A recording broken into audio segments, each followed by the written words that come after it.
And so I want to thank everyone for this opportunity to be making this presentation. And I also, before I get started, I want to thank Steve Phillips, a friend of mine and a local business owner and an activist here on the on the island of Maui, for his contribution to this presentation. And you'll see that he also was so kind to share some of his slides to use in this presentation. So I appreciate that support and collaboration with him. And I'm going to share my screen.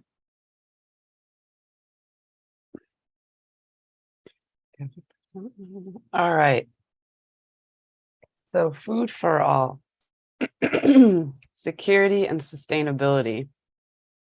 So this is a really important topic, I think, for myself and for all of us to have a better understanding of. And so my goal today is just to kind of scratch the surface to give you an overview and then hopefully leave you with some inspiration, maybe some things that we all can do to help us navigate this as a collective group. So let me see. So what is food security? Food security is a state in which all people at all times have physical and economic access to sufficient, safe, and nutritious food to meet their dietary needs and food preferences for an active and healthy life. And I think it's really important to emphasize that it's about having access to nutritious food and safe food. It's not just having access to food. So I think that's really important. It's also the availability of food irrespective of class, gender, or region is another element of food security. So, food is different for all of us in different parts of the world. So I think that's also important to understand when it comes to food security. What is food sustainability? So food sustainability means producing food in a way that protects the environment, makes efficient use of natural resources, ensures that farmers can support themselves, and enhances the quality of life in communities that produce food. Sustainability is the ability to meet the needs of the present without compromising the ability of the future generations to meet their own needs. So why is food security important? And these are just some of the reasons. Achieving global food security is a fundamental issue for social and economic development, public health, and environmental sustainability. Access to sufficient and nutritious food is essential for individuals and communities to maintain a healthy and active lifestyle, reducing the risk of malnutrition and related diseases. Critical for poverty reduction, as it provides people with the energy and nourishment needed to thrive. I think it's really important that everybody has that ability, the ability to thrive. That's the idea, that food for all. Essential for environmental sustainability, as food production is a significant contributor to greenhouse gas emissions and deforestation, among other environmental concerns. Achieving global food security is essential for promoting a healthy, equitable, and sustainable future for all.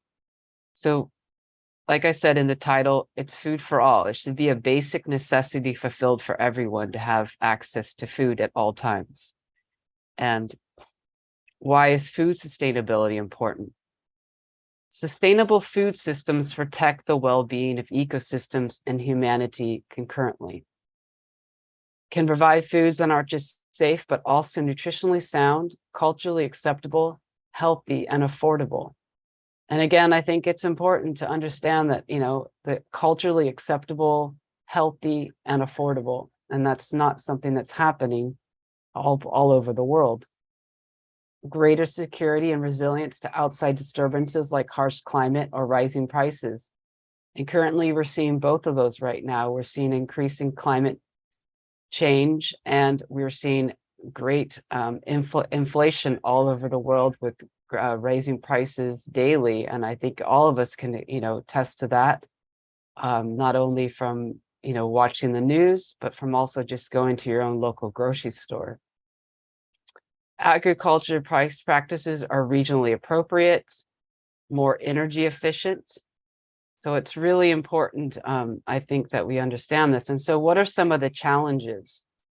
Like I just said, climate change is causing more extreme weather events, such as droughts and floods, which are making it difficult to grow food. Here, even in Hawaii, they're talking about that we're going to be, have possibly 50% more potential of hurricanes this upcoming hurricane season. And even without hurricanes coming, we do have large storms that come through, and it has a huge impact on the farms when, we're all grateful down here on the dry side of the island to get the rain, but the impact up on the mountaintop or on the volcano, it's the opposite. Farmers, it washes out their entire crops and has a huge impact on them that often we're not aware of. So it's something to be aware of. And obviously this is happening all over the world, and unfortunately it's impacting other parts of the world more than even here.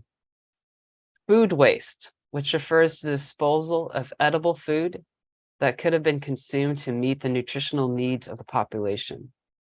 It is estimated that around 1.3 billion tons of food is wasted globally every year, which is a third of all food products for human consumption. And I think that's a big, big challenge and a big issue that I don't know of how many people are aware of, and you might be very aware of it, of how much food is wasted. Part of it's wasted even just on the farms. Part of it's wasted on being transported, and then it's wasted within our own households. I know that I've tried to become quite consciously aware, but it's not an easy thing. And I do have some things that hopefully we can work together for some solutions. The world's population is expected to grow by 2 billion people by 2050, which will put a strain on the global food supply. The loss of biodiversity is making it more difficult to find new ways to produce food. So we're losing, because of climate change and the growing population and the way that we're unfortunately treating our planet Earth, we're losing the diversity quickly, and it's really having an impact on food production. Deforestation is reducing the amount of land available for agriculture. Pollution for agriculture is harming the environment and human health. So pollution is not only just harming agriculture and the environment, it's also it's impacting everyone and everything on this planet. Government policies and private corporations lack investment and disregard for society and others. So unfortunately, especially here in the United States, where we live in, very capitalist-centered kind of ideology, we are dealing with private corporations and government policies that are looking at the economic value and not about society and all of the other parts of the planet that share this planet with us. So that's something that's a challenge that we're facing. Human consumption, our choices and actions. So we do have a lot of power within ourselves to make different choices, to take different actions, but those are challenged. We have, even just basically one of the things I always think about is the marketing, or if you walk into a grocery store, it's difficult. It's so tempting. Other things, I went to a box store recently, and I was just amazed about what was at the end caps and all the temptation for children and all the sugary stuff, and parents buy it. And then I've also been to that box store, and you're at the return line and people are bringing back half-consumed boxes of food. And, unfortunately, that's just all going to be going to the waste. And there's no way that can be repackaged and sold. And I don't think people think about that. I don't think it's something that we should be thinking about. And it is a global crisis. It's impacting all of us, and unfortunately, it's impacting some parts of the world more than others.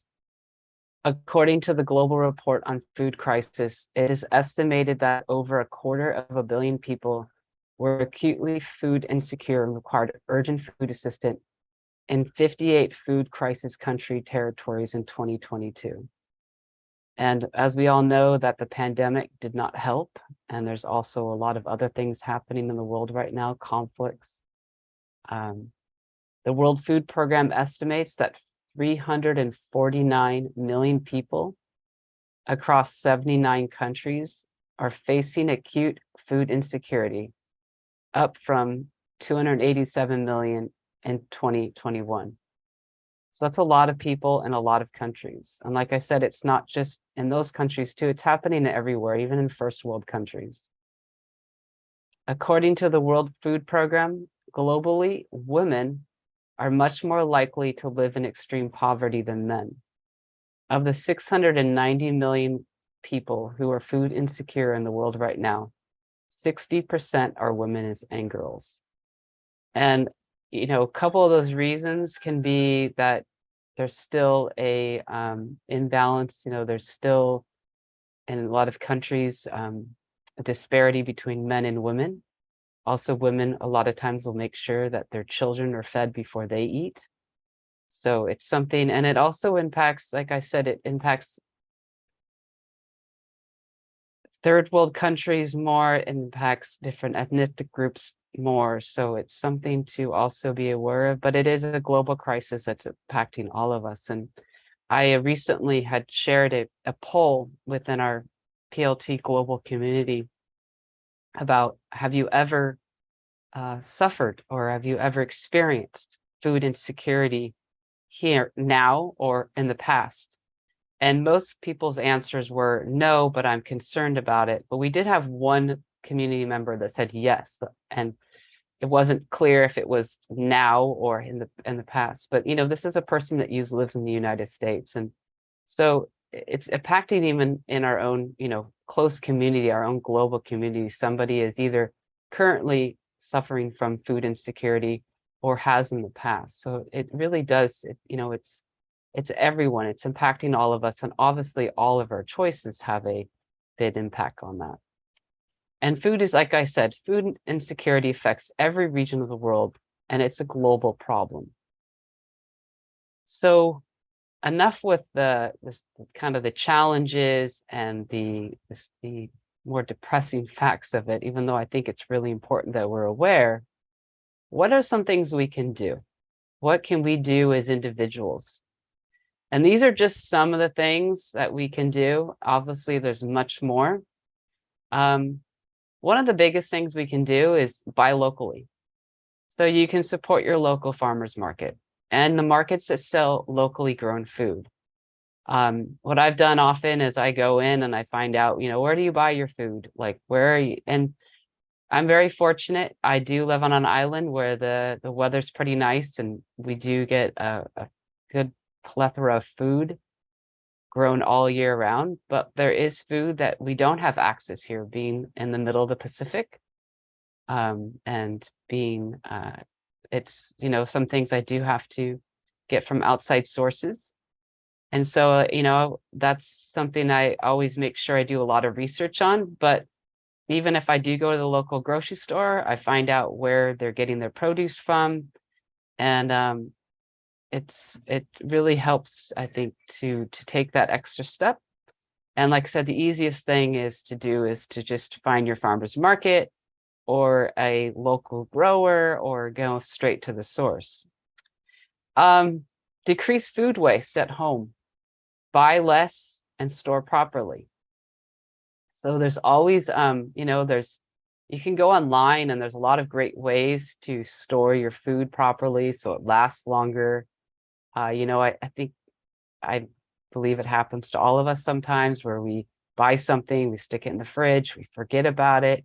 And you can even organize your fridge, you know, so that you don't forget about something. I had roommates in the past, and they were terrible about sticking stuff in the back of the refrigerator. And I was always shuffling it towards the forward to make sure they knew that they had that food in the refrigerator. The same thing, you know, I always like to use, we live in a warmer climate here. I often use my freezer to store a lot of things. Like I put my different grains in the freezer so we don't get bugs into them. So those are just some different options. And then just buy less and I understand sometimes you can't always get to the store, especially if you don't have means of transportation, so you have to adjust to your life. So I know it can't always be easy for everyone, but these are just some different options. Eat a whole foods, plant-based diet. So it's been shown that, eating plant foods not only are good for the body, but they're good for the environment. And I think as like-minded people, we know that too. And so the less animal products and the more whole foods means it's less processed. And less processed means there's less energy going into processing the food. And we're not paying and then there's less waste. Make your own. So buy dry beans if you can. Cook and store. My favorite thing is the Instapot. You can also cook your beans on the stove. But I love my Instapot to throw in beans. I cook them and then I freeze them. And they're already in, portion size because it's just me. And often I invite my mom over for lunch. And it's great. So we have a freezer full of beans. And it also helps, and if we do have a hurricane come through, we can just defrost the beans and they're already cooked and we're ready to go. And then we don't have the cans that we're having to figure out how to dispose of.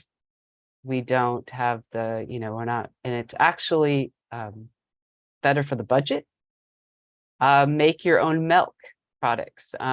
So, it's, if you, I'm to non-dairy, you can make nut milks at home. We make coconut milk here, we make soy milk here. And again, it takes a lot of water to make a carton of almond milk. So something that you can do, and there's a lot of great recipes online. And I really, really suggest that you try it if you haven't tried it yet. Grow a backyard patio garden or join a community garden.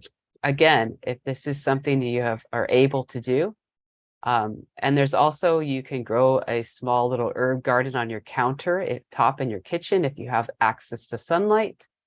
You can do sprouts in a jar, just something, little thing. Or again, if you have access to a community garden, or you have a nice big backyard, having a garden it's a great thing. It's something that I think if you haven't done it before, something that you would really enjoy. And again, you can grow your own food. And I have a friend in San Diego recently, with the increasing prices, and they're becoming more aware. They started kind of a little collective group. They're growing food in their backyards and doing a swap program between the neighbors. So these are all the different things that you can, and it's something maybe that you can start in your own community if it's not already available.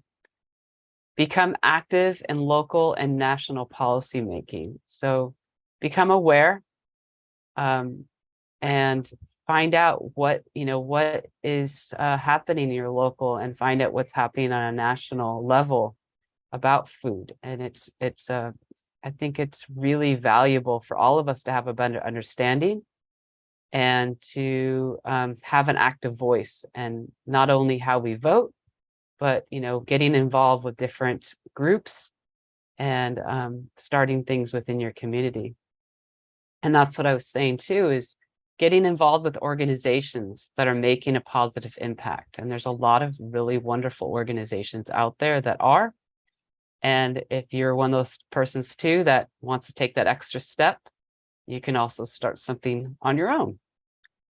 And I think the biggest thing too is, I'm not saying to restrict your calories so much, but just to be smart about your as a consumer.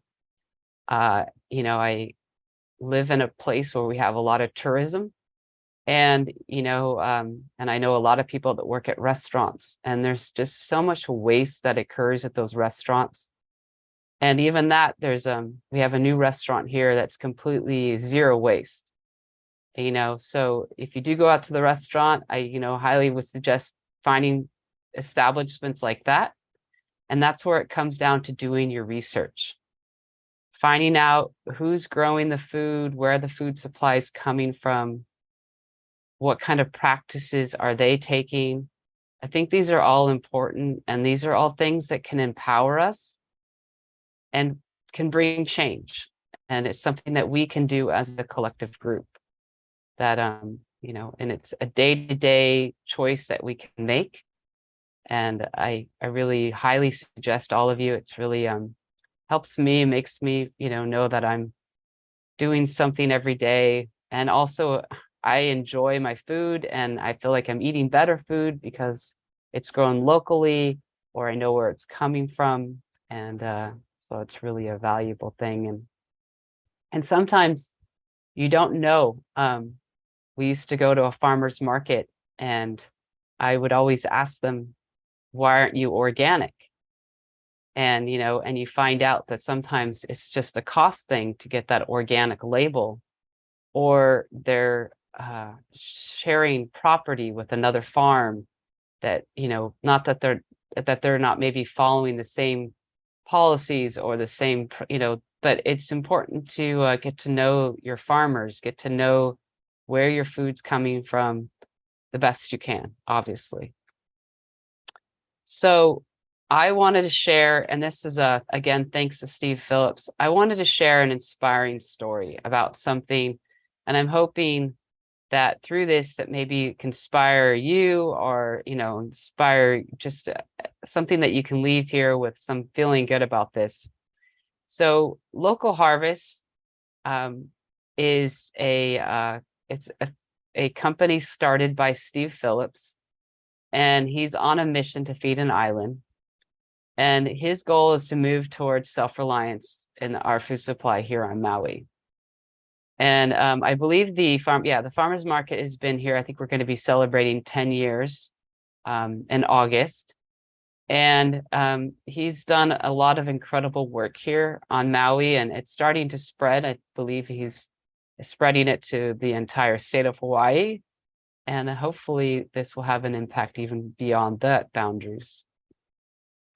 So here we're trying to, living on an island, we are pretty in the middle.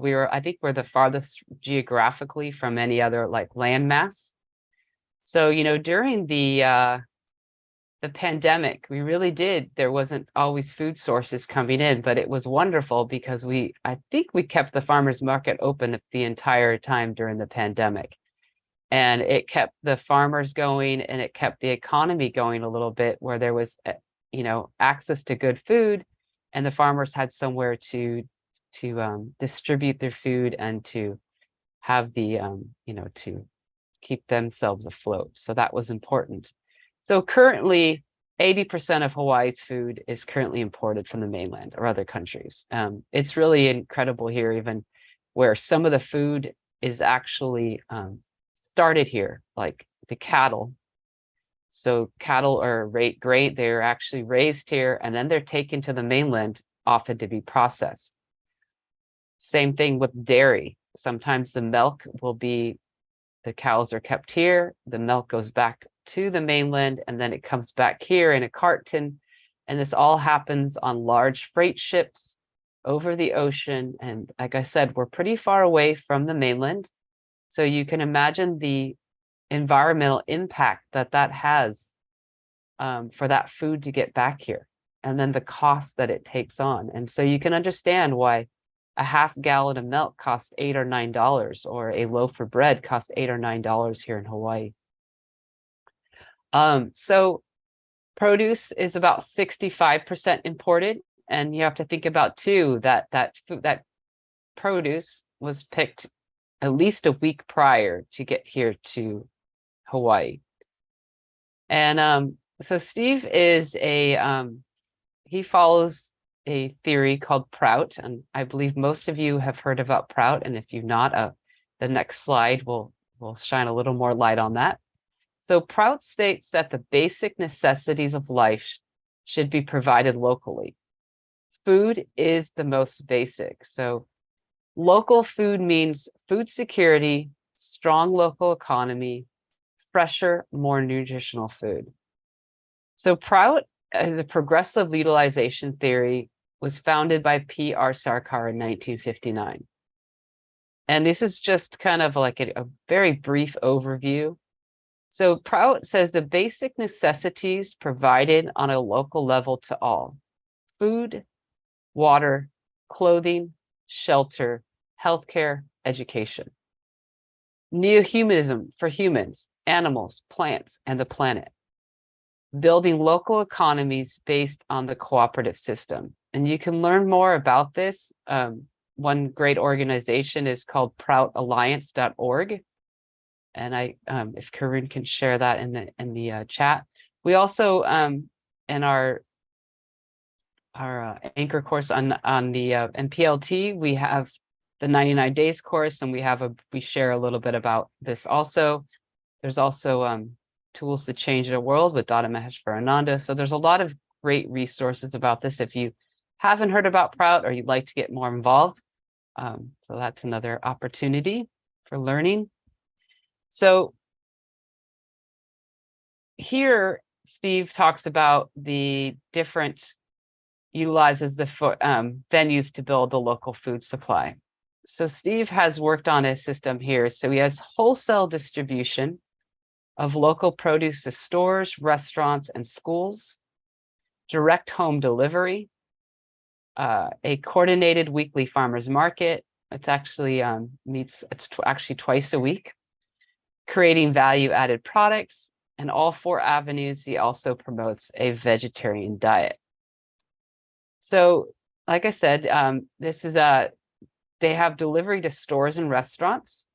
So they distribute produce to 100+ stores, restaurants, farmers markets, food hubs on Maui, Oahu, and Hawaii Island. And it's really neat. I worked with them for a couple weeks, and it's incredible. Like, all of the restaurants, are ordering fresh food that is literally picked the night before and then delivered to the restaurant. And it's kind of like playing an auctioneer, because you're calling these farms and you're, ordering 20 pounds of zucchini and 50 pounds of avocados and who has what. But it's incredible because I don't even know how many farms it is. And all this food is being distributed and shared across the island. And it's just an incredible, amazing operation that's occurring. So, and this is pallets of produce going to neighbor islands. So we ship to Oahu, Hawaii Island, Hawaii, Molokai, Lanai. I believe most of it's by airplane. Lanai might be by ferry. But again, it's really neat that there's this, it's still staying within the islands. Local produce on Maui farms, they nearly buy 1,500,000 pounds of local produce, macadamia nuts, and honey per year from 150 local growers on Maui, Oahu, and the Big Island. Most Maui growers deliver twice per week to our 3,000 square feet warehouse. So he has a warehouse on the other side of the island. And we try to have 2 to 4 growers of each item in order to provide consistency to our customers. We offer around 200 produce items. So it's really a big thing that's going on. And I just thought this picture was great. And it reminds us to take time to get to know who's growing your food, to know who's in your community. So I just thought this was a beautiful picture and a great expression of, these are the people that are, bringing nutrition and life to ourselves every day. So it's great to recognize them. And it's great also, what is growing. And I think, for me, I really try to eat what's in season. And it's always been an adjustment. Living in California, you get used to certain foods, certain fruits and stuff like that are not they're not grown here. And, it's like, I remember when I stopped eating apples because apples are not grown here. And I realized how difficult it was to get here to get apples. So anyway, we were very fortunate to be able to have a great variety of vegetables grown here. And I know that's not always possible in all parts of the world, but again, you try to do the best you can. And here's some more fruits that are grown here.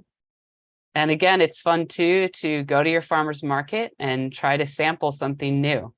I always love when we get people coming and they're so excited about trying new things, like the longans and the rambutans, or the papayas, or the persimmons and stuff like that, things that they maybe haven't seen. So it can be a fun experience trying new food, and you might find something that you really enjoy, and a lot of times they're chock full of a lot of nutrition. He also has an island fresh delivery. So he directly home delivery. And this is another option that you could take if you are looking for, and I know this is not always available, but you'd be surprised how available it is in certain places. And he delivers to 250 homes weekly. And it's just, they bring a box of vegetables to your doorstep.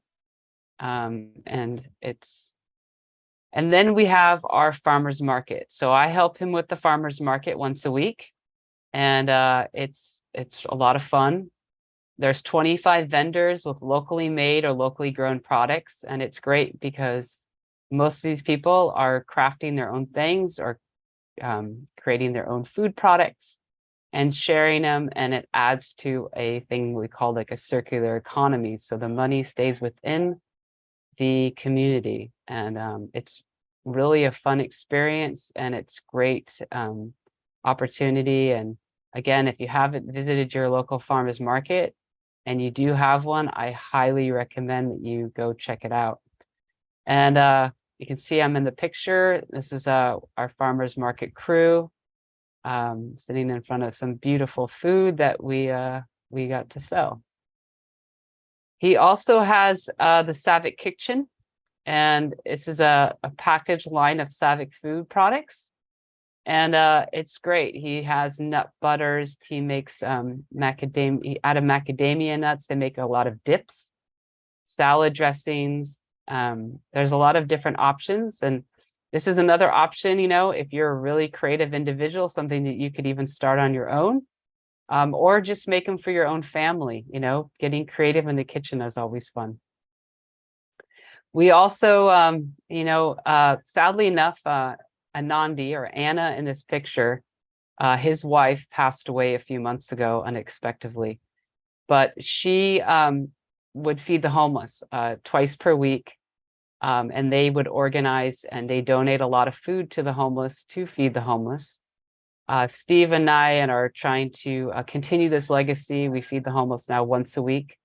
And that's another thing. If you have the opportunity to get out in your community and do something like this, there's such a value to it, and it does make a big difference.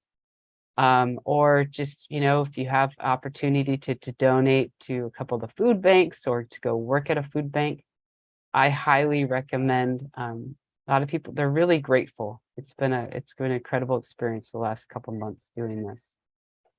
And here I just thought this was inspiring. Here's a homeless growing garden. So there's this an encampment outside of Lahaina that they're growing a garden, and they're actually selling their products. So I think that's a beautiful thing. There's another options that people can do. So, and this is like I said, this is Steve's story. He's on a mission to feed an island. And if you'd like to know even more about this, or you're inspired to try to do something on your own, I know he's always welcome to talk to you or to inspire you more. And like he said, if we do not have local food supply, we cannot truly have freedom. To make that happen, all we need is for people to put their words into action, and the rest will happen. Buy local. The revolution starts with you. And